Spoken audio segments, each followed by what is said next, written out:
So, I know I'm a young upstart who's filming in a different bedroom this time, but hear me out. Before I went to see Disney's new live action, A Wrinkle in Time, I was really skeptical about it based off of everything I had heard already about it on the internet. But I came out of the theater really happy with how it was made. I even bought it.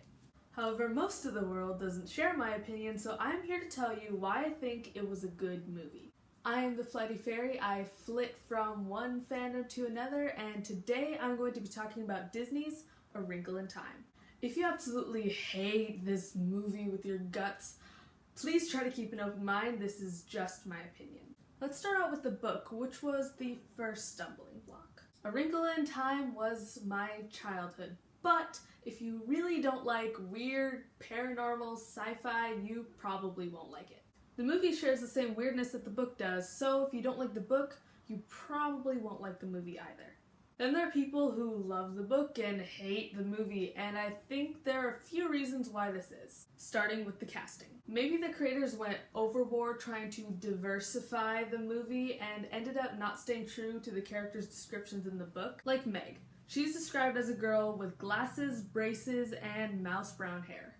Mouse brown? What even is mouse brown? In the movie, Meg is half black with curly hair and no braces. In both the book and the movie, Meg deals with self-hatred, but in the movie, it's much bigger of a deal. I won't spend too much time on that because I want to talk about the moral at the end of the video.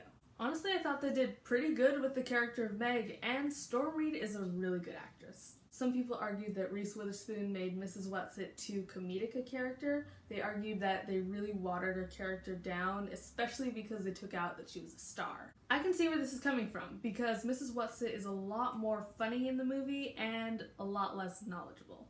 However, I can see why the creators chose to make it this way. In the book, Mrs. Whatsit is the main supernatural helper to the children because she is the youngest and Mrs. Witch can only barely appear half the time and speaks in long drawn-out words, and Mrs. Who can only speak in quotes. Basically, Mrs. Whatsit is the most relatable. In the movie, they even the playing field a little because Mrs. Witch only changed in size, and Mrs. Who used quotes from her own pop culture as well as old authors. If you go too far with this, you can have three characters who are exactly the same.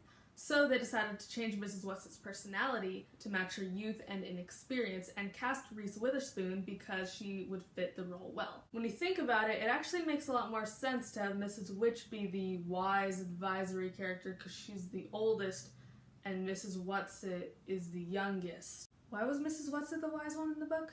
Oh yeah, because Mrs. Witch spoke so slowly.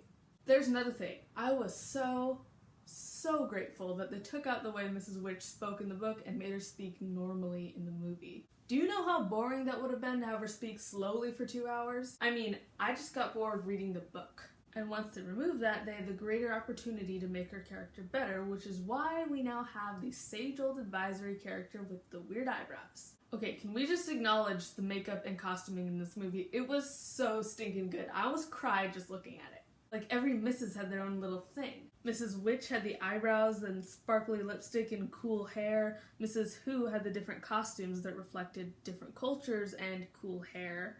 Mrs. Whatsit has the amazing quirky dresses, differently colored lipstick, and cool... You know what? They all have cool hair. Okay, I'm done gushing now. The discussion of Mrs. Witch leads to the elephant I'm sure you all saw in the room. Oprah Winfrey. There actually hasn't been a lot of controversy on this. The general consensus is that she did a great job. I did see someone on the internet rant that she shouldn't have been in the movie because she can't act, to which I say, have you seen movies? Some people do think that it was just another big name company trying to get a big name actress on their cast list. But is that really such a bad thing? I mean, it's part of the marketing strategy. All companies want to make money, especially on a movie as risky as this one. Don't tell me that all of you haven't just gone on Wikipedia, searched for an actor that you like, and look up all the films they've been in. No, just me. The Mrs. W's and Meg weren't the only criticized characters in the movie. Some people thought that Calvin didn't really do anything, and Charles Wallace, oh my. Charles Wallace, the backbone of everything A Wrinkle in Time. Is it just me, or was the actor who played him super amazing? Like, having to play a semi-know-it-all genius character like that, it was so good. Charles Wallace was exactly the Wesley Crusher mixed with Fiverr character he was supposed to be. Okay, am I the only one who watches Star Trek and reads Watership Down? However, some people, including myself, thought that it was unnecessary for him to be adopted. I said I liked it, I didn't say I agreed with everything. Like, I understand that you want to acknowledge that he's Filipino and say that you don't have to be blood related to have familial love, but is the whole adoption thing really necessary? I don't know about you guys, but if it hadn't been pointed out to me, I wouldn't have even known he was a different race from Meg. Like, maybe if I look closely, but if you're gonna point it out, at least make him look completely different. On the other hand, the actor was so amazing, I don't know if they would have been able to find another like him. There was the small matter of him being so talkative. In the book, he didn't talk until he was 4, and then only to people he knew, whereas in the movie, there didn't seem to be any inhibitions. And the more I think about it, the more this seems like a plot hole in the book.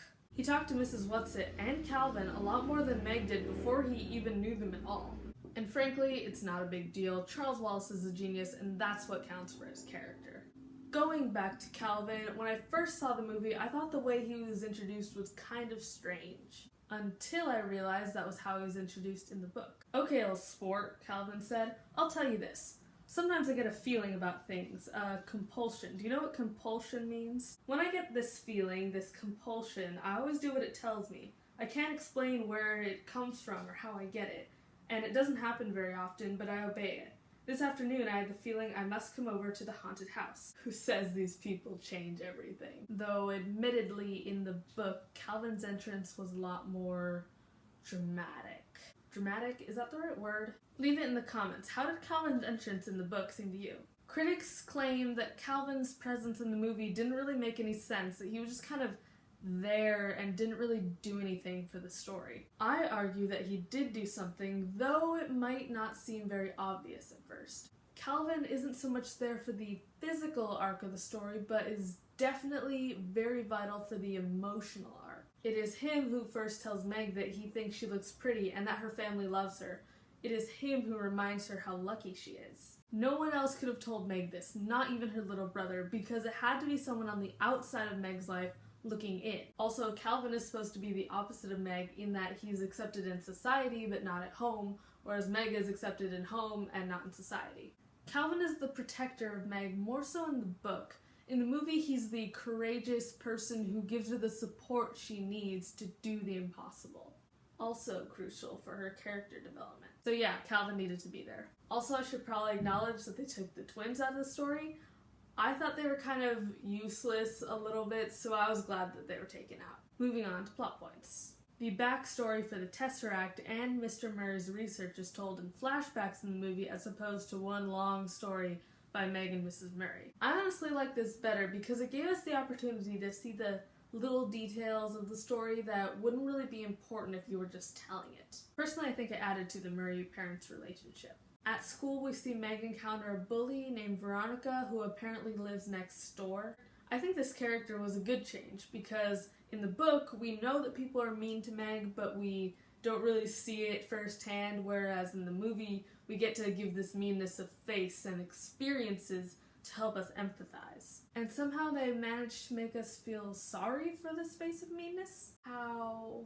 Also, Rowan Blanchard played her, so I am instantly a fan. People complained about the pacing in this movie, which if you've seen any superhero movies, you'll know is not bad at all. I can hear every Marvel fan screaming at me through the camera. But honestly, it is smoothed out compared to the book. I mean, if there is one problem with A Wrinkle in Time, it is the pacing. Like, look at the ending. There's barely anything. At least in the movie, they showed us kind of how it all tied together. I'm sorry, I'm supposed to be talking about plot points. Mrs. Whatsit turns into a sort of lettuce fairy thing in the movie as opposed to the centaur from the books. A lot of people are like, why? Why did they change it? Why didn't they just do the centaur? To which I say, it was to protect the book.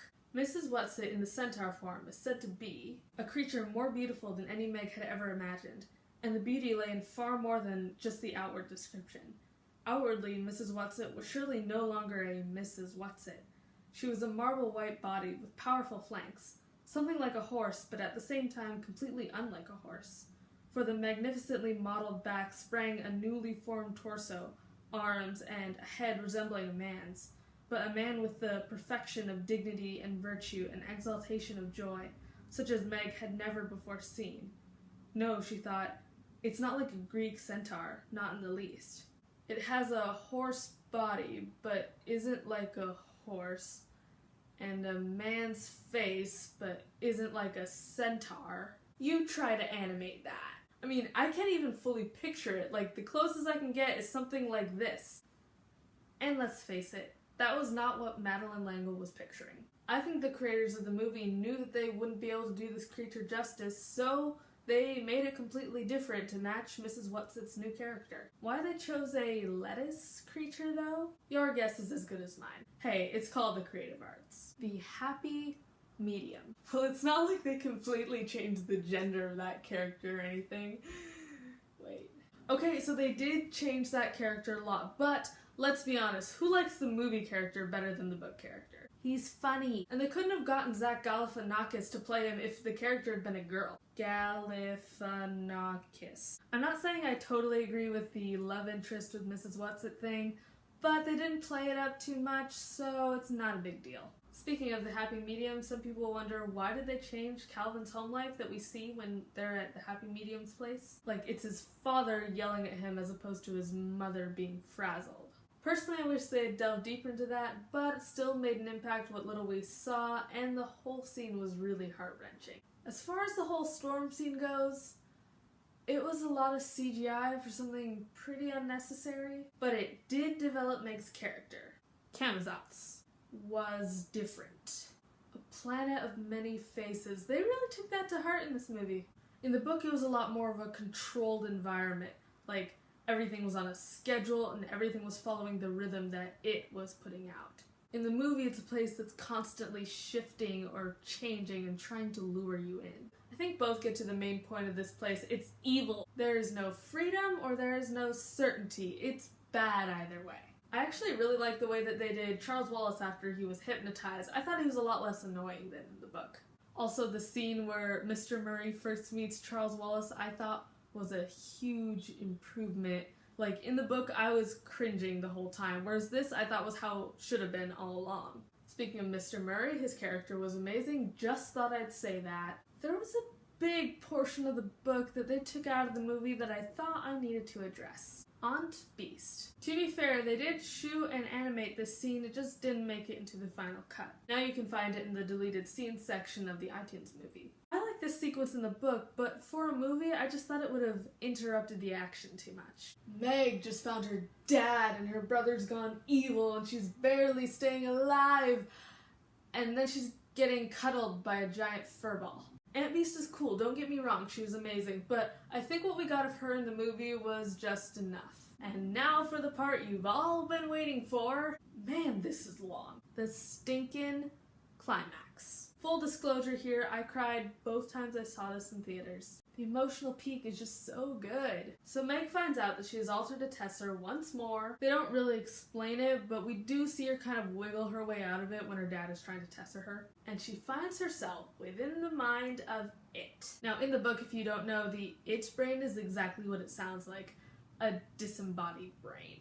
But in the movie, Meg is actually inside the brain, walking on the neurons and having electrical energy attack her. I thought this was a really cool way to do it. It really opened the door for the characters to interact with the setting a lot more than they did in the book or in the 2003 movie, while still technically keeping it the same. Speaking of the 2003 movie, I am very glad that it was actually a threat in this movie as opposed to being barely seen for like 5 seconds when Meg and Charles Wallace are leaving. That's what happened in the 2003, if you didn't know. I mean, you have to compensate for their lack of budget, but still annoying. I heard someone say that they were confused as to why Charles Wallace had all those cracks in his face. In my mind, it was just a visual aid to show how It is controlling him. Because when Meg is fighting him, we see the cracks repeatedly disappear and reappear to finally disappear completely when It is defeated. And now we get to it, the crux of the story. In both the book and the movie, the whole thing was that the opposite of It, or evil, was love, and to defeat It, Meg had to pull from her love of Charles Wallace. But in the movie, Meg had to overcome another hurdle, which was in the book, but not as big a deal. Meg had to learn to love herself before she could learn to spread that love to others. And I think adding this moral is amazing and so true. Like, look at every bully ever. What does the parent always tell the picked on kid? That the person was insecure and taking it out on others. It's this whole idea of you can only spread love out as much as you love yourself. And I'm not sure I totally agree with that, but to a good extent, I think it is true. And this movie did a great job of marrying those two kinds of love together in one heart-wrenching scene. It was this climax that really put the movie over the top for me and made me really enjoy it. Also, the ending was a lot more fulfilling. So I hope you enjoyed this extremely long, is it extremely long? It's longer than on any of my other videos, analysis of A Wrinkle in Time. If you like what I said, be sure to leave a like, and if you like this channel, please subscribe. I hope after all that your opinion of A Wrinkle in Time has improved just a smidge. Thanks for watching, and I will see you in another video. Later, Langle fans.